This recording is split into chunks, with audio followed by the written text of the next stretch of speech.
U N തിരിച്ച് വന്നിട്ട് head ക്വാർട്ടേഴ്സിൽ report ചെയ്യും. നമ്മൾ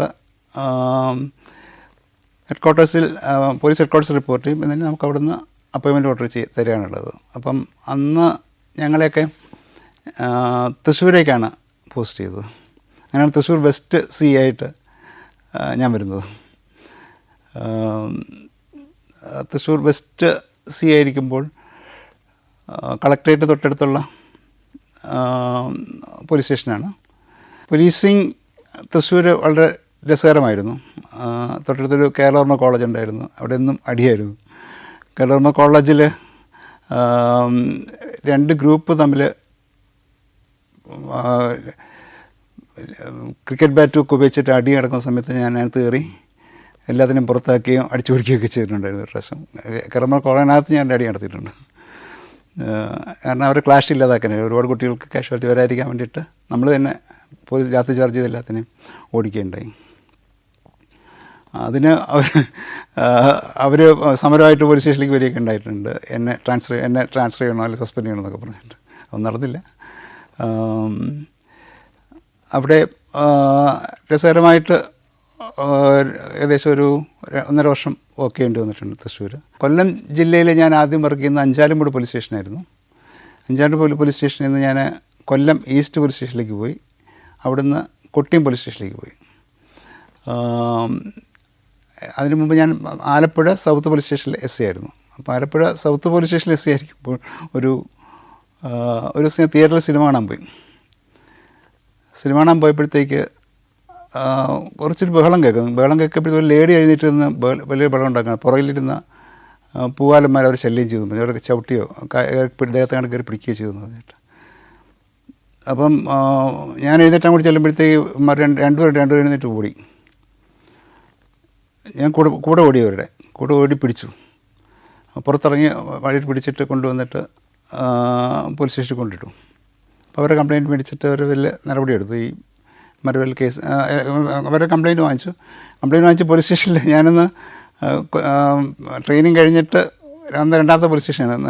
ആദ്യം മാന്നാറിൽ 4 മാസം വർക്ക് ചെയ്തുള്ളൂ. അപ്പോഴത്തേക്ക് ആലപ്പുഴ സൗത്തിലേക്ക് പോസ്റ്റ് ചെയ്തല്ലോ. അപ്പോൾ ആലപ്പുഴ സൗത്തിലാണ് ഈ സംഭവം ഉണ്ടാകുന്നത്. അപ്പോൾ ഈ ലേഡിയുടെ നിന്ന് കംപ്ലയിൻറ്റ് മേടിച്ചു. പക്ഷേ കേസ് രജിസ്റ്റർ ചെയ്തില്ല. അന്ന് ഞാൻ പിടിച്ച 2 പേരും ആലപ്പുഴ മെഡിക്കൽ കോളേജിലെ സ്റ്റുഡൻസ് ആയിരുന്നു. MBBS പഠിക്കുന്ന സ്റ്റുഡൻസ് ആയിരുന്നു. അപ്പം അന്ന് ആലപ്പുഴ മെഡിക്കൽ കോളേജ് എന്ന് പറയുന്ന ടൗണിൽ തന്നെ ആയിരുന്നു. പിന്നെയാണ് വണ്ടാനത്തേക്ക് മാറ്റിയത്. അപ്പം അവരെ കൊണ്ട് പോലീസ് സ്റ്റേഷനിൽ ഇട്ടിരുന്നു. പോലീസ് സ്റ്റേഷനിൽ ഇട്ടപ്പോഴത്തേക്ക് അവരുടെ ഒരു പ്രൊഫസർ വന്നു, ഡോക്ടർ ഹരിദാസ്.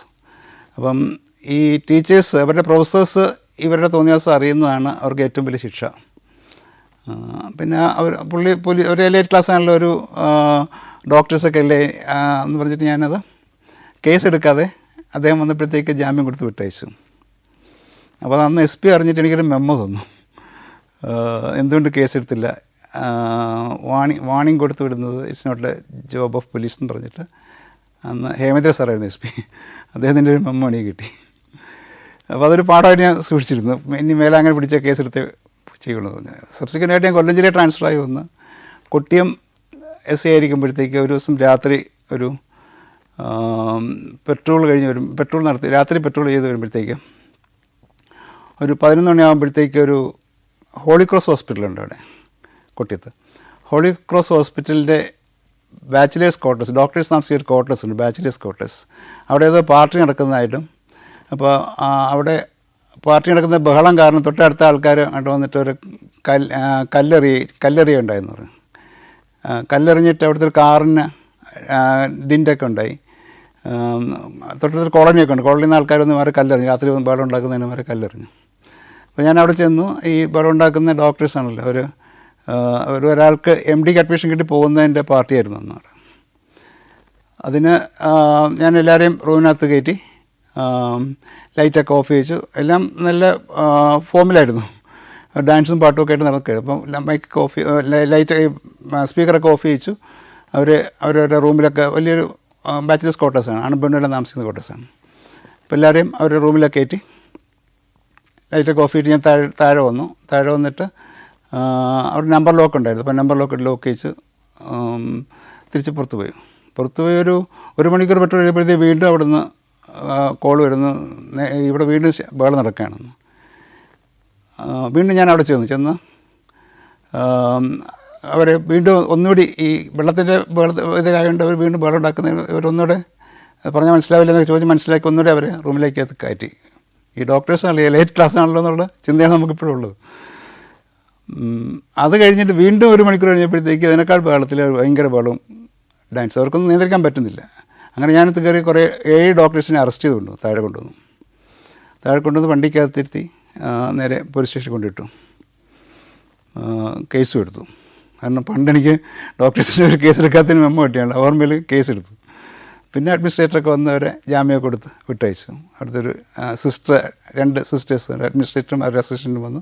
അവർക്ക് ഞാൻ ബെയിൽ കൊടുത്ത് വിടുകയും ചെയ്തു. അത് പിറ്റേന്ന് പേപ്പറിൽ വന്നു, 8 ഡോക്ടർമാരെ SI അറസ്റ്റ് ചെയ്തു. അതിൽ കല്യാണം നിശ്ചയിച്ചിരുന്ന പയ്യനുണ്ടായിരുന്നു, ഒരു അഞ്ചലുകാരൻ ഒരാളുടെ കല്യാണം നിശ്ചയിച്ചിരുന്നു. അപ്പോൾ ഇയാളുടെ പേര് കണ്ടപ്പോഴത്തേക്ക് മദ്യപിച്ച് പഠനമൊക്കെ ഡോക്ടർമാരെ അറസ്റ്റ് ചെയ്തു. ഞാൻ പേപ്പറിൽ ന്യൂസ് വന്നു പേപ്പറിൽ. ഈ പറയുന്ന ഡോക്ടറെ കല്യാണം അങ്ങനെ തെറ്റിപ്പോയി. അപ്പോൾ അവരും അത് വാശിയായിട്ടെടുത്തിട്ട് IMA ഇടപെട്ടു. ഒരു ഗവൺമെൻറ്റിലൊക്കെ സ്വാധീനം ചെലുത്തി 1 മാസം കഴിഞ്ഞപ്പോൾ എന്നെ സസ്പെൻഡ് ചെയ്തു കൊട്ടിയം പോലീസ് സ്റ്റേഷനിൽ നിന്ന്. അപ്പോൾ ഞാൻ വളരെ ആക്റ്റീവായിട്ട് കൊട്ടിയം പോലീസ് സ്റ്റേഷനൊക്കെ വളരെ നീറ്റായിട്ട് വളരെ ആത്മാർത്ഥമായിട്ട് ജോലി ചെയ്യുന്ന സമയമായിരുന്നു. അപ്പം പിറ്റേന്ന് പേപ്പറിൽ വന്നു, SIമാരെ അല്ല ഡോക്ടേഴ്സിനെ അറസ്റ്റ് ചെയ്ത SI സസ്പെൻഷനിൽ. അപ്പോൾ എൻ്റെ കൊച്ചു മോള് വന്നിട്ട് ചോദിച്ചു വന്നു, പപ്പാക്ക് ജോലി ഇല്ലേന്ന് ചോദിച്ചു. എൻ്റെ കണ്ണ് പറഞ്ഞു ശരിക്കും പറഞ്ഞാലൊന്ന്. എനിവേ ഞാൻ സസ്പെൻഷൻ ന്യൂസ് പേപ്പറിൽ വന്നപ്പോഴത്തേക്ക് ഈ പബ്ലിക്കിന് എന്നെ ഭയങ്കര ഇഷ്ടമായിരുന്നു. ഞാൻ അവിടെ നന്നായിട്ട് പോലീസിങ് നടത്തി ഈ പാവങ്ങളെയൊക്കെ വളരെ ഹെൽപ്പ് ചെയ്തിരുന്നു. ഈ ഓട്ടോറിക്ഷക്കാരെയൊക്കെ യൂണിഫോം ഇടാത്തതിന് ചുമ്മാ പിടിച്ചെന്ന് ഉപദ്രവിക്കുന്നൊന്നുമില്ല. അവരെ എൻ്റെ യൂണിഫോം കൊടുത്തിട്ടുണ്ട്, വാങ്ങിക്കാൻ പൈസ ഇല്ലെങ്കിൽ പൈസ കൊടുത്തിട്ടുണ്ട്. അങ്ങനെ ഒത്തിരി ഹെൽപ്പ് ചെയ്ത് ഈ പാവങ്ങളുടെ കല്യാണത്തിന് ഞാൻ പോകുമായിരുന്നു അവിടെ. ഒരുപാട് പാവങ്ങളെ ഞാൻ നന്നായിട്ട് ഹെൽപ്പ് ചെയ്യുമായിരുന്നു അവിടെ. അപ്പോൾ എന്തായാലും ഈ സസ്പെൻഷൻ ന്യൂസ് പേപ്പറിൽ വന്ന ഉടനെ എന്നെ ഹൈ ഹാൻഡഡ്നെസ്സിനാണ് സസ്പെൻഡ് ചെയ്തത്. കോർട്ടസിനകത്ത് അതിക്രമിച്ച് കയറി ഒരു അറസ്റ്റ് ചെയ്യുന്നതായിരുന്നു എൻ്റെ പേരിലുള്ള ചാർജ് ചോദിച്ചിരുന്നത്. അപ്പോൾ ഈ സസ്പെൻഷൻ പേപ്പറിൽ വന്ന ഉടനെ അവിടുത്തെ ആൾക്കാർ മുഴുവൻ ഇളകിയിട്ട് എനിക്ക് വേണ്ടി സമരം ചെയ്തു. കംപ്ലീറ്റ് റോഡെല്ലാം ബ്ലോക്ക് ചെയ്തു. ഈ ഹോസ്പിറ്റലിലേക്ക് പോകാനുള്ള വഴികളെല്ലാം അവർ അടച്ചു. കംപ്ലീറ്റ് ജനങ്ങളെ എനിക്ക് വേണ്ടി സബ് ഇൻസ്പെക്ടർക്ക് വേണ്ടി സമരം ചെയ്യുന്നുള്ളൊരു വിചിത്രമായ ഒരു അപൂർവമായ സംഭവമായിരുന്നു അത്. എനിവേ 4-ൻ്റെ അന്ന് എന്നെ അവിടെ തന്നെ റീഇൻസ്റ്റേറ്റ് ചെയ്ത് എനിക്കൊരു GST തരികയുണ്ടായി. എനിക്കൊരു ഗുഡ് സർവീസ് സെൻ്റർ തരികയുണ്ടായി ഈ എൻ്റെ ആക്ഷന് വേണ്ടിയിട്ട്. എൻ്റെ പേരിലുള്ള എൻക്വയറിയും എഴുതി കളയുകയും ചെയ്തു.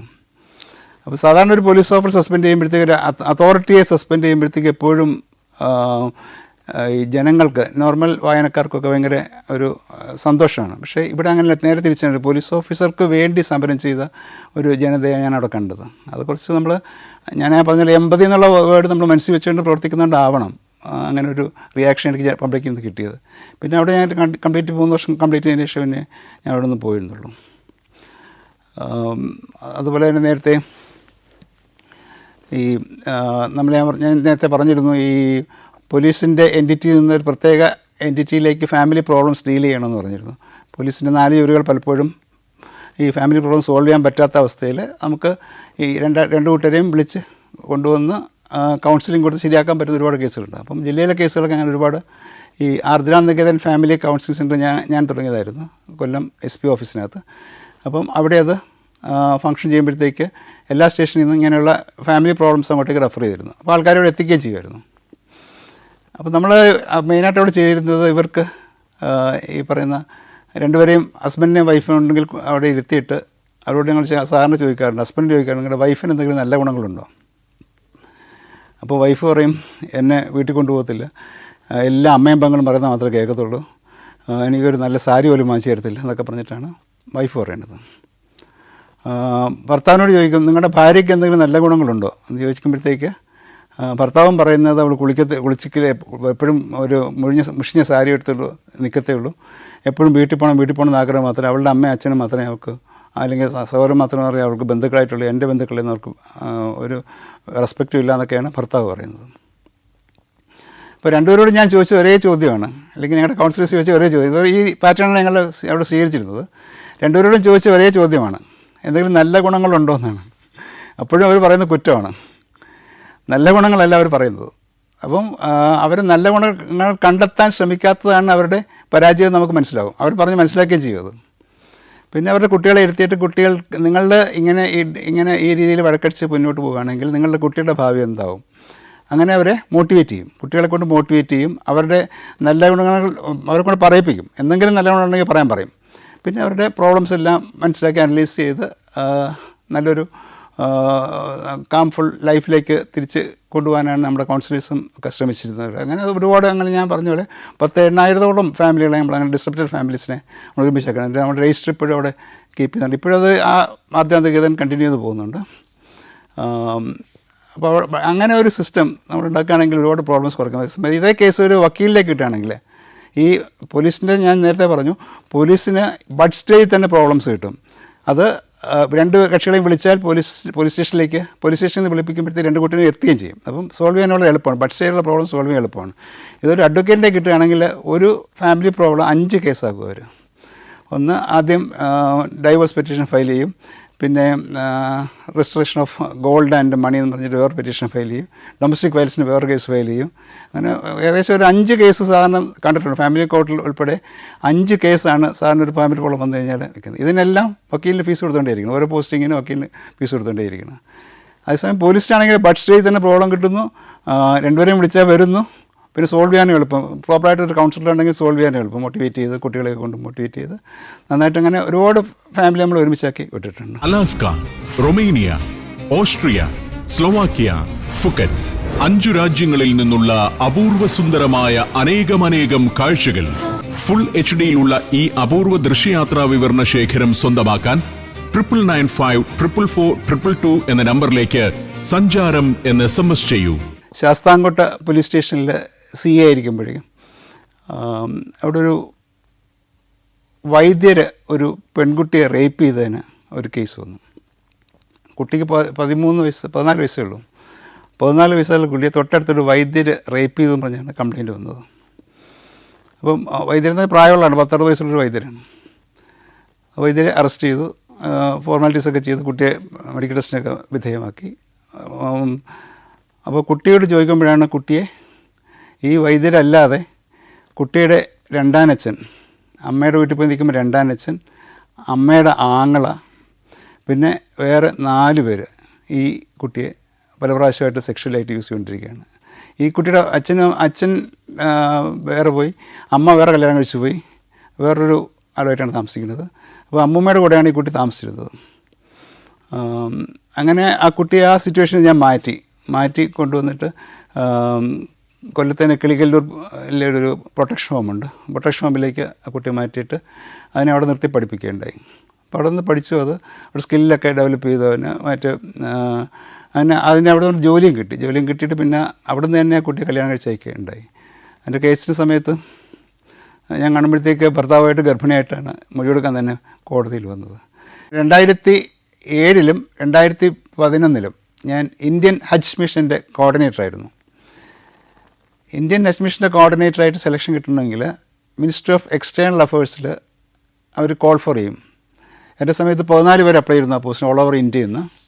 അതിൽ നിന്ന് നമ്മുടെ എക്സ്പീരിയൻസും എനിക്ക് UN എക്സ്പീരിയൻസൊക്കെ ഉള്ളതുകൊണ്ട് ആ എക്സ്പീരിയൻസും നമ്മളുടെ കപ്പാസിറ്റിയൊക്കെ വെച്ചിട്ടാണ് അവർ സെലക്ഷൻ നടത്തുന്നത്. അത് ഇന്ത്യൻ ഹജ്ജ് മിഷൻ്റെ ജോലി എന്ന് പറയുന്നത് ഇന്ത്യയിൽ നിന്ന് പോകുന്ന ഹജ്ജ് ചെയ്യാൻ പോകുന്ന ആൾക്കാർക്ക് അവിടെ അക്കോമഡേഷൻ കൊടുക്കുക, അവരെ അറേഞ്ച് ചെയ്യുക, അവരെ വരുന്നിടം മുതൽ തിരിച്ച് പോകുന്നവരെയുള്ള കംപ്ലീറ്റ് പ്രൊട്ടക്ഷനും ഉത്തരവാദിത്വവും നമുക്കായിരിക്കും, ഈ ഇന്ത്യൻ ഹജ്ജ് മിഷൻ്റെ കീഴിലായിരിക്കും. അതിന് നേരത്തെ തന്നെ ഇന്ത്യൻ ഹജ്ജ് മിഷൻ അവിടെ ഒരുപാട് ബിൽഡിങ്ങുകൾ റെൻ്റ് ഔട്ട് ചെയ്തിടും. റെൻ്റ് ചെയ്ത് വിട്ടിട്ട് ഇവരെ അക്കോമഡേറ്റ് ചെയ്യാനായിട്ട് ഓരോ സ്റ്റേറ്റിൽ നിന്ന് വരുന്നതനുസരിച്ചിട്ട് അങ്ങനെ അക്കോമഡേറ്റ് ചെയ്യേണ്ടിയിരിക്കും. അതിൽ ചിലപ്പോഴൊക്കെ ചില കറപ്ഷൻസൊക്കെ സംഭവിക്കാറുണ്ട്. ഈ അത്ര നല്ല നല്ല ബിൽഡിംഗ് എടുക്കാതെ വലിയ റെൻറ്റ് കൊടുത്തിട്ട് അതിൽ കമ്മീഷൻ വാങ്ങിക്കുന്ന ചില ഗ്രൂപ്പുകളൊക്കെ ഒന്നുണ്ടായിരുന്നു. അപ്പോൾ അങ്ങനെ ചില പ്രോപ്പർ ബിൽഡിംഗ് ഇല്ലാതെ വരുമ്പോഴത്തേക്ക് വരുന്ന ഹാജിമാർക്ക് ബുദ്ധിമുട്ടുകൾ വരും. ഒരു സമയത്ത് തന്നെ ഒരു ബിൽഡിങ്ങിൻ്റെ മോൾ ഭാഗം ഇടിഞ്ഞ് താഴോട്ട് വീടിച്ചിട്ടുണ്ട്. അപ്പോൾ ഭയങ്കര അജിറ്റേഷൻ ഉണ്ടാക്കുമ്പോൾ പിന്നെ അതിനെ നമ്മൾ മാനേജ്. അപ്പം ആ എടുത്തവരും താമസിപ്പിച്ചവരും അവർ അറ്റാക്ക് ചെയ്യാൻ അല്ലെങ്കിൽ റിയാക്ട് ചെയ്യാൻ വരുന്നത് നമ്മളോടായിരിക്കും. അപ്പോൾ നമ്മൾ അവിടെ മാന്യമായിട്ട് പെരുമാറുകയും അതിന് റിപ്പോർട്ട് അയക്കുകയും ആ ജോലിയൊക്കെ നമുക്കായിരുന്നു. അപ്പോൾ നമ്മുടെ കീഴിൽ ഒരുപാട് ഹജ്ജ് അസിസ്റ്റൻസ് ഉണ്ടാവാം, ഹജ്ജ് ഓഫീസർമാരുണ്ടാവാം. അവരാണ് ഓരോ സെക്ടർ ചാർജായിട്ട് വർക്ക് ചെയ്യുന്നത്. പിന്നെ ഒരുപാട് നമ്മുടേതായിട്ടുള്ള മെഡിക്കൽ ഡോക്ടേഴ്സ് ഉണ്ട്. അവർക്കൊരുപാട് നമ്മൾ തന്നെ ഒരുപാട് ഡിസ്പെൻസറി അറേഞ്ച് ചെയ്തിട്ടുണ്ട് അവിടെ. അപ്പോൾ ഇവരുടെ എല്ലാം കൺട്രോൾ വരുന്നത് കോർഡിനേറ്റർക്കാണ്. അപ്പോൾ കോർഡിനേറ്റർ ഇതെല്ലാം മാനേജ് ചെയ്യാൻ 2 കോർഡിനേറ്ററുള്ള ഒന്ന് മക്കയിലൊരു കോർഡിനേറ്ററുണ്ട്, പിന്നെ അസീസിയ എന്നൊരു സ്ഥലത്തിന് അവിടെ ഒരു കോർഡിനേറ്ററുണ്ട്, പിന്നെ മദീനയിൽ വേറൊരു കോർഡിനേറ്ററുണ്ട്. 3 കോർഡിനേറ്റേഴ്സാണ് ഒരു സമയത്ത് ഹജ്ജിൻ്റെ സമയത്ത് ഉണ്ടാകുന്നത്. അപ്പോൾ മക്കയിലെ കോർഡിനേറ്റർക്കാണ് ഏറ്റവും വലിയ ജോലിയുള്ളത്. ഈ സമയത്ത് പല അജിറ്റേഷൻസും ഈ വരുന്ന ഹാജിമാരൊന്നും ഉണ്ടാകും. പക്ഷേ ഹജ്ജൊക്കെ ചെയ്യുമ്പോഴത്തേക്ക് അവർ കാമാൻ പറ്റും. പക്ഷേ പ്രത്യേകിച്ച് ഡൽഹിയിൽ നിന്നൊക്കെ വരുന്ന ഹാജിമാർ ഭയങ്കര വയലൻ്റ് ആവാറുണ്ട്. അവർക്ക് ഫെസിലിറ്റീസ് ഒന്നും ശരിയായില്ലെങ്കിൽ അവർ ഭയങ്കരമായിട്ട് ഇറിറ്റേറ്റഡ് ആവും. അങ്ങനെ ഭയങ്കര പ്രശ്നങ്ങളൊക്കെ ഉണ്ടാക്കാറുണ്ട്. ഇവരെല്ലാം ഫീൽഡിലുള്ള ഹജ്ജ് ഓഫീസേഴ്സും ഹജ്ജ് അസിസ്റ്റൻസും അവരുടെ ട്രാൻസ്പോർട്ടേഷനും അവരുടെ അക്കോമഡേഷനും അവരുടെ ഫുഡും എല്ലാ കാര്യങ്ങളും നോക്കേണ്ടത് ഈ ഓഫീസേഴ്സാണ്, താഴെയുള്ള ഓഫീസേഴ്സാണ്. അതുപോലെ സെക്ടറായിട്ട് തിരിച്ചിട്ട് അവർക്ക് ചാർജ് കൊടുത്തിട്ടുണ്ട്. ഹജ്ജിന് വരുന്ന ഈ 2 തരം ആൾക്കാരാണ് ഹജ്ജിന് വരുന്നത്. ഒന്ന് ഇന്ത്യൻ ഗവൺമെൻറ് വഴി ഹജ്ജ് കോട്ടയിൽ വരുന്ന ആൾക്കാരുണ്ട്, പിന്നെ പ്രൈവറ്റ് ഏജൻസിയിൽ വരുന്ന ഹാജിമാരുണ്ട്. പ്രൈവറ്റ് ഏജൻസികളിൽ വരുന്ന ഹാജിമാരെ അവർ തന്നെയാണ് എല്ലാ കാര്യങ്ങളും പ്രൊട്ടക്റ്റ് ചെയ്യുന്നത്. പക്ഷേ നമ്മുടെ ഈ ഫെസിലിറ്റീസ് എല്ലാം നമ്മുടെ അക്കൗണ്ടിലുണ്ടാവും. പക്ഷേ അവരുടെ ഫുഡും ബാക്കി ട്രാൻസ്പോർട്ടേഷനും ഒക്കെ അറേഞ്ച് ചെയ്യുന്നത് അതായത് പ്രൈവറ്റ് ഏജൻസികളായിരിക്കും. അതേസമയം ഗവൺമെൻറ് വഴി വരുന്ന ഹാജിമാരെ കംപ്ലീറ്റ് എല്ലാ ട്രാൻസ്പോർട്ടേഷനും ഫുഡും എല്ലാം നോക്കേണ്ടതും നമ്മളുടെ ഈ ഹജ്ജ് കോർഡിനേറ്ററും അവരുടെ കീഴിലുള്ള ഹജ്ജ് ഓഫീസേഴ്സും ഹജ്ജ് അസിസ്റ്റൻസുമാണ്. അതിന് ഓരോ ബിൽഡിങ്ങിലും അവരുടേതായ ഓരോ ബിൽഡിങ്ങിലും പ്രത്യേക ഫുഡ് കുക്ക് ചെയ്യുന്ന സംവിധാനം ഉണ്ടാകും. അവർക്ക് ഫുഡ് അങ്ങനെ എത്തിച്ചു കൊടുക്കും. പിന്നെ ചിലയിടത്തൊക്കെ മാസമായിട്ട് ഹോട്ടലിൽ നിന്ന് എത്തിച്ചു കൊടുക്കാറുണ്ട്. പിന്നെ ഇവിടുന്ന് VIPs വിസിറ്റ് ചെയ്യുമ്പോഴത്തേക്ക് അവരെ കെയർ ചെയ്യേണ്ടിയുണ്ട്. എംബസിയാണ് എല്ലാ കാര്യങ്ങളും കൺട്രോൾ ചെയ്യുന്നത്. നമ്മളുടെ ഓരോ റെസ്പോൺസിബിലിറ്റി നമുക്ക് തരികയും ഓരോ ദിവസം റിപ്പോർട്ട് അയക്കുകയും അവരുടെ ട്രാൻസ്പോർട്ടേഷന് ഒക്കെ കാര്യങ്ങളൊക്കെ ചെയ്യേണ്ടതും കോർഡിനേറ്ററുടെ ജോലിയാണ്. അപ്പോൾ നല്ല എഫക്റ്റീവായിട്ട് ഈ ഹജ്ജ് തുടങ്ങുന്നതിന് 2 മാസം മുമ്പ് നമ്മൾ പോകും. ഹജ്ജ് കഴിഞ്ഞ് 2 മാസം കഴിഞ്ഞ് തിരിച്ചു വരും. ഏകദേശം ഒരു 4 മാസത്തോളം 5 മാസത്തോളം നമ്മൾ അവിടെ തന്നെ ആയിരിക്കും. ആ സമയത്ത് ഹജ്ജിൻ്റെ നമുക്ക് ഇങ്ങോട്ട് കാശ് തരാണ് തരുന്നത് ഹജ്ജിൽ നിന്ന് ഗവൺമെൻറ് തരുന്നത്. ഇപ്പോൾ സാധാരണ ഒരു ഹജ്ജ് ചെയ്യാൻ പോകണമെങ്കിൽ 2-3 ലക്ഷം രൂപ ചിലവൊക്കെയാണ് ഇവിടുന്ന് ഒരാൾ ഹജ്ജ് ചെയ്യാൻ പോകുന്നത്. പക്ഷെ നമുക്കാണെങ്കിൽ ഇങ്ങോട്ട് കാശ് തന്നിട്ടാണ് എല്ലാ ഫെസിലിറ്റി 5 സ്റ്റാർ അക്കോമഡേഷനും കുക്കും ഡ്രൈവറും വെഹിക്കിളും ഒക്കെ ആയിട്ട് നമ്മുടെ കൊണ്ടുപോകുന്നത്. ഒരു വലിയൊരു ഫെസിലിറ്റി ആയിട്ടാണ് ഞാൻ കാണുന്നത്. എന്നിട്ട് എനിക്ക് ആ കഅബയ്ക്കുള്ളിൽ കയറി നിസ്കരിക്കാനുള്ള അവസരം വരെ കിട്ടിയിട്ടുണ്ട്. അതൊക്കെ റയറായിട്ട് കിട്ടുന്ന ചാൻസുകളാണ്. അങ്ങനെ 2 പ്രാവശ്യം ഞാൻ ഹജ്ജിൻ്റെ കോർഡിനേറ്ററായിട്ട് സൗദി അറേബ്യയിൽ വർക്ക് ചെയ്തിട്ടുണ്ട്. പിന്നെ അടുത്തായിട്ട് ഞാൻ ചെയ്ത ഈ UN മിഷൻ ഇൻ സൈപ്രസ് ആണ്. സൈപ്രസ് എന്ന രാജ്യം 1964 മുതൽ UN പ്രസൻസ് ഉണ്ട് അവിടെ. സൈപ്രസിലെ പ്രോബ്ലം എന്ന് പറയുന്നത് ഗ്രീക്ക് സിപ്രോയിഡ്സ് ഉണ്ട്. ഗ്രീക്ക് സപ്പോർട്ട് ചെയ്യുന്ന സൈപ്രസിലെ ക്രിസ്ത്യൻ വിഭാഗവും ടർക്കിഷ് സപ്പോർട്ട് ചെയ്യുന്ന ടർക്കിഷ് സിപ്രോയിഡ്സ് എന്ന് പറയുന്ന വേറൊരു ഗ്രൂപ്പുണ്ട്. 2 തരം ആൾക്കാരാണ് അവിടെ താമസിക്കുന്നത്. ഇവർ തമ്മിലാണ് ഇഷ്യൂ ഉണ്ടായിട്ടുള്ളത്. അതിന് ഗ്രീക്ക് സിപ്രോയിഡ്സ് സൗത്തിലും ടർക്കിഷ് സിപ്രോയിഡിൻ്റെ നോർത്തിലേക്ക് ആയിട്ടാണ് മാറി താമസിക്കുന്നവർ. അവിടുന്ന് ഡിസ്പ്ലേസ്മെൻറ്റ് നടന്നു. നമ്മുടെ ഇവിടെ ഡിസ്പ്ലേസ്മെൻറ്റ് നടന്നിട്ടുണ്ട്. ഇവിടെയുള്ള ആൾക്കാർ അങ്ങോട്ട് പോയി, അവിടെ നിന്നുള്ള ആൾക്കാർ ഇങ്ങോട്ട് വരികയും ടർക്കി ഇൻവേഷൻ വന്നപ്പോഴത്തേക്ക് ഒരു ലൈനിൽ വെച്ച് സീസ് ഫയർ ഉണ്ടാക്കി 74-ലാണ് അവിടുത്തെ മിഷൻ 1974-ലാണ് മിഷൻ എൻലാർജ് ചെയ്യുന്നത്. ശരിക്കും ഒരു 150 മീറ്റർ നീളത്തിൽ ഈ ഒരു നോമാൻ ഏരിയ ഉണ്ട്. അതായത് ഒരു സൈഡിൽ ടർക്കിഷ് ഫോഴ്സ് ഇങ്ങനെ അവരുടെ ചെക്ക് പോസ്റ്റുകളും അവരുടെ മിലിറ്ററി പോസ്റ്റുകളും ഇങ്ങനെ നിരന്ന അങ്ങേറ്റം വരെ ബോർഡറിൽ സീസ് ഫയർ ലൈനിൽ ഇട്ടിട്ടുണ്ട്. അതിന് നേരെ ഓപ്പോസിറ്റ് സൈഡിൽ ഗ്രീക്ക് സിപ്രോയിഡ്സിൻ്റെ ചെക്ക് പോസ്റ്റുകളും ഇതുപോലെയുള്ള മിലിറ്ററി പോയിൻറ്റ്സും ഉണ്ട്. അപ്പോൾ അങ്ങോട്ടും ഇങ്ങോട്ടും ഫേസ് ചെയ്താണ് നിൽക്കുന്നത്. നേരെ നോക്കി കാണാം, അപ്പോൾ അപ്പുറത്തേക്ക് നാൾക്ക് ഇപ്പുറത്ത് കാണാം. അങ്ങനെ അവർ നടുക്കൊരു ഏരിയ ഉണ്ട്. നടുക്കൊരു ഏരിയയിൽ UN ആണ് മാനേജ് ചെയ്യുന്നത്. ഒരു 2% ലാൻഡ് UN കയ്യിലാണ്. അത് നോമാൻ ഏരിയ എന്നാണ് പറയുക. അത് 180 മീറ്റർ 180 മൈൽ നീളത്തിൽ ഈ സ്ട്രിപ്പ് കിടക്കുകയാണ്. ചെറിയൊരു സ്ട്രിപ്പാണ്. ഈ രണ്ട് ഗ്രീക്ക് സിപ്രോയിഡും ടർക്കിഷ് സിപ്രോയിഡും തമ്മിൽ അടിക്കാതിരിക്കാനായിട്ടാണ് ഇടയ്ക്ക് UN സ്ഥിതി ചെയ്യുന്നത്. അപ്പോൾ ഇത്രയും വർഷങ്ങളായതുകൊണ്ട് അതിന് ഈ ടർക്കി വീണ്ടും അങ്ങോട്ട് കയറി ഇൻവേഷൻ നടത്താതിരിക്കാനാണ് ഇങ്ങനെ ഒരു പ്രൊട്ടക്ഷൻ കൊടുത്തിരിക്കുന്നത്. അപ്പോൾ ഗ്രീക്കാണ് അതിനെ സപ്പോർട്ട് ചെയ്യുന്നത്. അതിന് ഫൈനാൻസൊക്കെ ചെയ്യുന്നത് ഗ്രീക്കാണ്. ഈ UN ശമ്പളം കൊടുക്കുന്നതൊക്കെ ഗ്രീക്കാണ് ഫണ്ട് ചെയ്യുന്നത്. അങ്ങനെയുള്ള ആ ഏരിയയിൽ, ഈ നോമാൻസ് ഏരിയയിൽ എൻ്റെ ജോലി എന്ന് പറയുന്നത്, ഞാൻ അവിടുത്തെ സ്കാറ്റ് കോർഡിനേറ്റർ ആയിരുന്നു. സ്കാറ്റ് എന്ന് പറഞ്ഞാൽ സെക്ടർ സിവിൽ അഫേഴ്സ് ടീമാണ്. ഈ നോമാൻ ഏരിയയിൽ ആരെങ്കിലും പാസ് ചെയ്യണമെങ്കിലോ, അല്ലെങ്കിൽ അവിടെ എന്തെങ്കിലും കൃഷി ചെയ്യണമെങ്കിലോ, അവിടെ എന്തെങ്കിലും കൺസ്ട്രക്ഷൻ നടത്തണമെങ്കിലോ പാസ് ചെയ്യണമെങ്കിലോ ഒക്കെ ഈ സിവിൽ അഫേഴ്സ് ടീമിൻ്റെ പെർമിഷൻ വേണം. അപ്പോൾ അത് കൊടുക്കേണ്ടത് സ്കാറ്റ് ടീമാണ്. സ്കാറ്റ് എന്ന് പറഞ്ഞാൽ സെക്ടർ സിവിൽ അഫേഴ്സ് ടീമാണ്. അപ്പോൾ അത് 4 സെക്ടറുണ്ട് അവിടെ. 4 സെക്ടറിൽ ഓരോ സെക്ടറിൽ ഓരോ ഹെഡ് ഓരോ പോലീസ് ഓഫീസേഴ്സ് അവരുടെ കീഴിൽ 8 പോലീസ് ഓഫീസേഴ്സ് ഓരോ സെക്ടറിലുണ്ടാവും. അങ്ങനെയുള്ള ആ 4 ടീമിൻ്റെ കംപ്ലീറ്റ് ഈ 150 മീറ്ററിലും ഈ സെക്ടറാണ് മാനേജ് ചെയ്യേണ്ടത്. 150 കിലോമീറ്ററും അതിൻ്റെ കോർഡിനേറ്ററായിട്ടാണ് ഞാൻ വർക്ക് ചെയ്തത്. അത് വളരെ ഈ മിഷൻ എന്ന് പറയുന്നത് ഒരു ഡിപ്ലോമാറ്റിക് മിഷനാണ്. ഈ 40 വർഷം അല്ലെങ്കിൽ 50 വർഷമായിട്ട് ഈ മിഷൻ വന്നിരിക്കുന്നതുകൊണ്ട് 64 മിഷനുണ്ട്. അപ്പോൾ അന്ന് പോലെ വർക്ക് ചെയ്തിരിക്കുന്നതുകൊണ്ട് ഒരു ഈസി ഗോയിങ് മിഷനായിട്ടാണ്, വലിയ റിസ്ക് ഒന്നും ഇല്ലാത്തൊരു മിഷനായിട്ടാണ് കണക്കാക്കപ്പെടുന്നത്. അവിടെ തന്നെ എനിക്ക് അവിടുത്തെ കാലാവസ്ഥയൊക്കെ നല്ലതാണ്. മാക്സിമം 9 ഡിഗ്രിയൊക്കെ സാറിന് ഉണ്ടാവാറുള്ളൂ.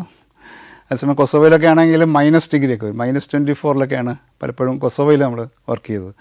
പ്രോപ്പർ 5 ലെയർ ഡ്രസ്സൊക്കെ ആയിരുന്നു കൊസോവയിൽ യൂസ് ചെയ്തിരുന്നത്. അതേസമയം ഇവിടെ ആണെങ്കിൽ വളരെ 1-2 ലെയർ ഡ്രസ്സ് ഇട്ടാൽ മതിയാവും. പക്ഷെ സാറിന് 9 ഡിഗ്രി 10 ഡിഗ്രിയൊക്കെ ടെമ്പറേച്ചർ ഉണ്ടാവുള്ളൂ. പക്ഷെ നല്ല സ്കിന്നാണ്. അവിടുത്തെ ആൾക്കാർക്ക് ഭയങ്കര ബ്യൂട്ടിഫുൾ സ്കിന്നാണ്. അവിടുത്തെ ക്ലൈമറ്റിനെ ആയിരിക്കണം അത്. ഇഷ്ടംപോലെ ഫ്രൂട്ട്സ് ഡെവലപ്പ് ചെയ്യുന്ന, അല്ലെ ഫ്രൂട്ട്സ് കൃഷി ചെയ്യുകയും ഇഷ്ടംപോലെ ഫ്രൂട്ട്സ് കിട്ടുകയും ചെയ്യുന്നൊരു സ്ഥലമാണത്. നല്ല നല്ല ഫ്രൂട്ട്സൊക്കെ ഇഷ്ടംപോലെ നമുക്ക് കഴിക്കാൻ പറ്റും.